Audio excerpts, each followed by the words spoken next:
Hi guys, welcome back to my another blog. আমার অন্য একটা ব্লগে তোমাদের সবাইকে স্বাগত। আজকে আমি তোমাদের জন্য খুব সুন্দর একটা রেসিপি নিয়ে এসেছি। দেখো, বিরিয়ানি তো সবাই পছন্দ করে, তো দাদা বৌদির বিরিয়ানি খাওয়ার জন্য কি ব্যারাকপুরে যেতে হবে সেটা কিন্তু নয়। একদম ঘরে বসে তোমরা কিন্তু এই দাদা বৌদির বিরিয়ানিটা পেয়ে যেতে পারো। কিভাবে বানাবে দেখতে থাকো। এখানে আমি চিকেন নিয়ে নিয়েছি, আদা রসুন বাটা, পেঁয়াজ কুচি, কাশ্মীরি লঙ্কা গুঁড়ো, ঝাল লঙ্কা গুঁড়ো, বিরিয়ানি মশলা, ধনে গুঁড়ো, জিরে গুঁড়ো, হলুদ, লবণ, কেওড়া জল, গোলাপ জল মিশিয়ে নিয়েছি। দেখো, প্রথমে কি করতে হবে। প্রথমে চিকেনটাকে ম্যারিনেট করতে হবে। আমি এখানটা কী কী দিয়ে ম্যারিনেট করছি দেখতে থাকো। নুন দিয়ে দিলাম, দিয়ে দিচ্ছে সামান্য আদা রসুন বাটা। এ দিয়ে ভালো করে চিকেনটাকে মেখে ম্যারিনেট করে রেখে দিতে হবে 1 ঘন্টা মতো। তোমাদের হাতে যদি টাইম না থাকে তো আধা ঘন্টা কিন্তু অবশ্যই ম্যারিনেট করে তোমরা রেখে দেবে, না হলে কিন্তু চিকেনগুলো ভালো করে নরম হবে না আর খেতেও কিন্তু ভালো হবে না। তো দেখো বন্ধুরা, ম্যারিনেট করা হয়ে গেছে। এবার কড়াইতে দিয়ে দিচ্ছি সর্ষের তেল। এই তেলে কিন্তু প্রথমে পেঁয়াজটাকে ভেজে আমার বেরেস্তাটা করে নিতে হবে। আর একদম পুরোপুরি মচমচে বেরেস্তা না করলেও চলবে। কিছুটা বেরেস্তা করে আমি তুলে রাখবো, আর বাকিটার মধ্যে চিকেনটা রান্না করবো। কীভাবে করবো দেখতে থাকো আমার সঙ্গে থেকে, আর ভিডিওটা স্কিপ না করে। দেখো 5 মিনিট পরে দেখো বন্ধুরা, পেঁয়াজটা কিন্তু অনেকটাই ভাজা ভাজা হয়ে গেছে, মানে নরমও হয়েছে, দেখে বুঝতেই পারছো তোমরা। তো আরও 5 মিনিট ভেজে নিয়ে আমি ফিরে আসছি তোমাদের সামনে, দেখতে থাকো। তো আরও 5 মিনিট পর দেখো বন্ধুরা, পেঁয়াজটা কিন্তু অনেকটা ভাজা হয়ে গেছে। এখান থেকে কিছুটা পেঁয়াজ আমি তুলে নিয়েছি। আর এবার আদা রসুন বাটাটা দিয়ে দিলাম, জিরে ধনে গুঁড়োটা দিয়ে দিচ্ছি, বিরিয়ানি মশলা গুঁড়ো দিয়ে দিলাম, দিয়ে এবার দিয়ে দিলাম হলুদ, লবণ, লঙ্কা গুঁড়ো সব দিয়ে দিচ্ছি। ভালো করে কিন্তু লো ফ্লেমে মশলাটাকে কষিয়ে নিতে হবে। আর এই সময় খেয়াল রাখবে যাতে করে মশলাটা পুড়ে না যায়। এরপরে দিচ্ছি বড় করে আলু কেটে রেখেছিলাম, বিরিয়ানিতে কিন্তু আলুটা মাস্ট, সেই আলুটা দিয়ে দিলাম। আলুটা কিন্তু সেদ্ধ করা কোনোভাবেই চলবে না আগে, এইভাবে কিন্তু মশলার সঙ্গে আলুটাকে কষিয়ে নিতে হবে। আর দেখো, আলুটা দেওয়ার পরে কালারটা দেখতে পাচ্ছ কি সুন্দর এসেছে, একদম বিরিয়ানি দোকানে যেরকম হয় সেরকম কিন্তু আলুর কালারটা চলে এসেছে। এইবারে দেখো বন্ধুরা, নাড়াচাড়া করে এবার দিয়ে দিলাম জল। তো আলুটাকে প্রথমে আমাদের কিন্তু সেদ্ধ করে নিতে হবে। তো 5 মিনিট পরে দেখো বন্ধুরা, জলটা কিন্তু হালকা হালকা ফুটে উঠেছে। এবার এখানটায় গোলাপ জল, কেওড়া জল দিলাম, আর মিঠা আতর দিলাম, যাতে করে আলুর মধ্যেও গোলাপ জল, কেওড়া জল এবং মিঠা আতরের সেন্টটা চলে আসে। আরও 15 মিনিট ফোটানোর পর ফিরে এলাম বন্ধুরা। দেখো, আর ওটা একটুখানি দেখিয়ে দিচ্ছি, আলুটা কিন্তু আমাদের 50% হয়ে গেছে। তো আরও 5-7 মিনিট করার পর আমি এবার আলুটাকে তুলে নেব। তুলে নিয়ে ওই যে ঝোলটা দেখলে তার মধ্যে কিন্তু ম্যারিনেট করা চিকেনগুলোকে আমাদের দিয়ে দিতে হবে। চিকেনগুলোকে আমি আস্তে আস্তে দিয়ে এবার ভালো করে নেড়ে চেড়ে কিন্তু আমাদের কষিয়ে রান্নাটা করে নিতে হবে। আর গ্যাসটা কিন্তু লো ফ্লেমে রাখবে, তাহলে কিন্তু দেখবে চিকেনটাও সেদ্ধ হয়ে যাবে খুব তাড়াতাড়ি, আর খেতেও কিন্তু টেস্ট হবে। তো এভাবে নেড়ে চেড়ে দিয়ে এইবার আমি বাকি যে আদা রসুন বাটাটা রেখেছিলাম সেই বাকি আদা রসুন বাটাটা এখানটায় অ্যাড করে দিলাম, কারণ পরে আদা রসুন বাটাটা দিলাম, এতে করে খুব সুন্দর একটা সেন্ট থাকবে। তো আরও 5 মিনিট পর ফিরে এলাম। ফিরে এসে এবার কিন্তু ঢাকা দিয়ে দিলাম, দিয়ে আমি 10 মিনিট পর আপনাদেরকে খুলে দেখাবো। তো 10 মিনিট পর দেখতে থাকুন বন্ধুরা, ঝোলটা কিন্তু অনেকটাই ফুটে গেছে, দেখতেই পাচ্ছেন। এবার আবার একটুখানি ভালো করে নাড়াচাড়া করে দিতে হবে, না হলে কিন্তু তলাতে লেগে যেতে পারে। আর খেয়াল রাখবেন লেগে যেন কোনোভাবেই না যায়। তো আবারও আমি ঢাকা দিয়ে দিয়েছিলাম, দিয়ে আরও 10 মিনিট পর দেখুন বন্ধুরা, ঝোল কিন্তু অনেকটাই শুকিয়ে গেছে, দেখতেই পাচ্ছেন। তো এবার ভালো করে নেড়ে চেড়ে তো আরও 10 মিনিট রান্না করে নিয়েছি। দেখুন বন্ধুরা, আমার রান্না কিন্তু কমপ্লিট। এবার কিন্তু কেওড়া জল, গোলাপ জলটা দিয়ে দিলাম সেন্টের জন্য। দেখুন, আমার কিন্তু চিকেন রান্না মোটামুটি হয়ে গেছে। চিকেনও কিন্তু আপনার 80% কুক হয়ে গেছে, দেখতেই পাচ্ছেন। এই পর্যায়ে দিয়ে দিতে হবে টক দই। টক দই কিন্তু আগে দিলে হবে না, টোটালি জল ছেড়ে দেবে।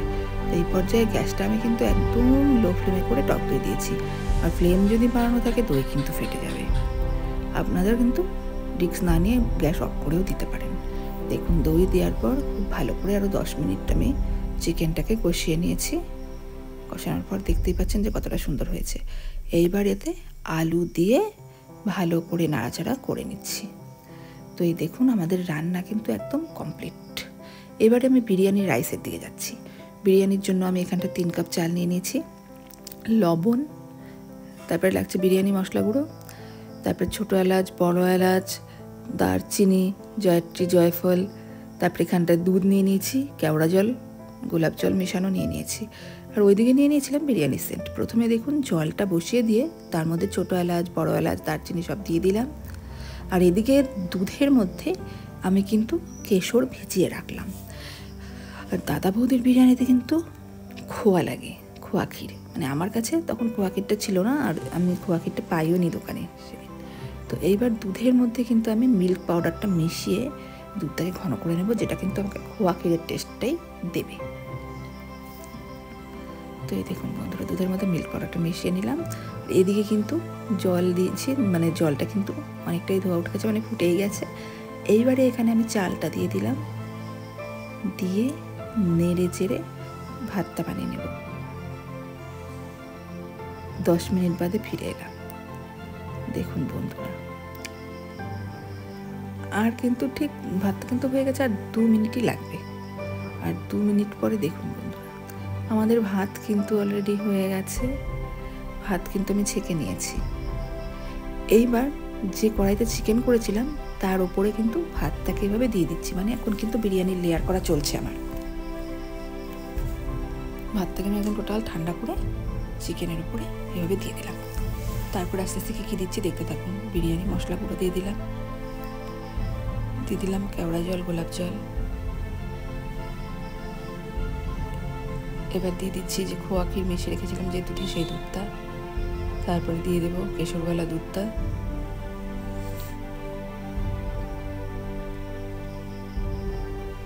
এরপরে চিকেন থেকে কিছুটা তেল তুলে রেখেছিলাম, যেটা কালারের জন্য দোকানে ইউজ করে, সেই তেলটা দিয়ে দিলাম। ওপর থেকে একটু বেরেস্তা দিয়ে দিচ্ছি ছড়িয়ে।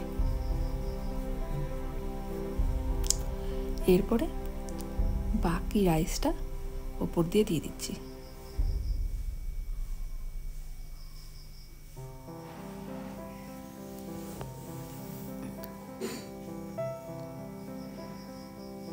আর এই যে এর মধ্যে কিন্তু বড় এলাচটা ছিল, সেটা আমি তুলে রাখলাম, লাগলে আপনারা দিয়ে রাখতেও পারেন। তো এইবার আবার একইভাবে আমি উপর দিয়ে বিরিয়ানি মশলা গুঁড়ো, তারপরে গোলাপ জল, কেওড়া জল, এবারে কেশরওয়ালা দুধ,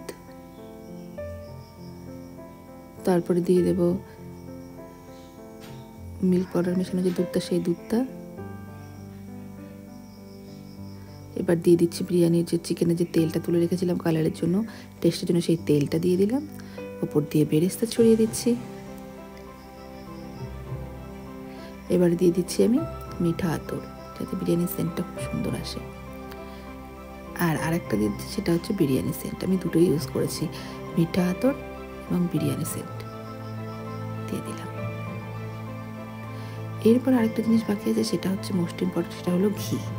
ঘিটা ওপর থেকে দেবেন, তাহলে কিন্তু পুরোটাতে মিশে যাবে। এইবার গ্যাসে একটা তাওয়া বসিয়ে তাওয়াটা গরম করে লো ফ্লেমে আমি বিরিয়ানিটাকে বসিয়ে ঢেকে দিলাম। একভাবে 20 মিনিট পরে ফিরে এলাম। 20 মিনিট পর দেখুন বিরিয়ানির লুকটা বন্ধুরা, একদম দোকানের মতো লাগছে। তো এইভাবে ঢাকা দিয়ে গ্যাসটা অফ করে আমি আরও 10 মিনিট রেখে দিয়েছি। এবার আপনাদের দেখিয়ে দিচ্ছি, দেখুন বন্ধুরা কতটা ঝুরঝুরে হয়েছে, দেখতেই পাচ্ছেন। এবার শুধু সার্ভ করার পালা। এইবার আমি বিরিয়ানিটা একটু শসার পেঁয়াজের স্যালাড আর তার সাথে গ্রিন চাটনির সাথে সার্ভ করে নিয়েছি। দেখতেই পাচ্ছেন কি দুর্দান্ত হয়েছে বন্ধুরা, খেতে তো অসাধারণ হয়েছিল। তো আমি সবাইকে রিকোয়েস্ট করবো বন্ধুরা, বাইরের থেকে না কিনে এবার একবার বাড়িতে করে খান, দেখুন দুর্দান্ত লাগবে। এই দেখুন বন্ধুরা, আলুটা কত সুন্দর সেদ্ধ হয়েছে। চিকেনটাও একটুখানি দেখিয়ে দিচ্ছি আপনাকে, চিকেনটাও কিন্তু খুব সুন্দর সেদ্ধ হয়েছে, মানে দুর্দান্ত লাগছে। একবার প্লিজ এভাবে বানিয়ে দেখুন, একবার খেলে আমি তো বলবো আপনাদের মন ভরে যাবে। আর কেমন লাগলো আমাকে কিন্তু অবশ্যই কমেন্টে জানাবেন। আরও বেশি করে আমার চ্যানেলকে বন্ধুবান্ধব আত্মীয়স্বজন সবার কাছে শেয়ার করে দেবেন, আরও বেশি করে সাবস্ক্রাইব করে দেবেন। এবং আমার রিকোয়েস্ট হলো আমাকে সাপোর্ট করবেন অবশ্যই, যাতে আমি এগিয়ে যেতে পারি। আমার চ্যানেলের পক্ষ থেকে সবাইকে অসংখ্য ধন্যবাদ।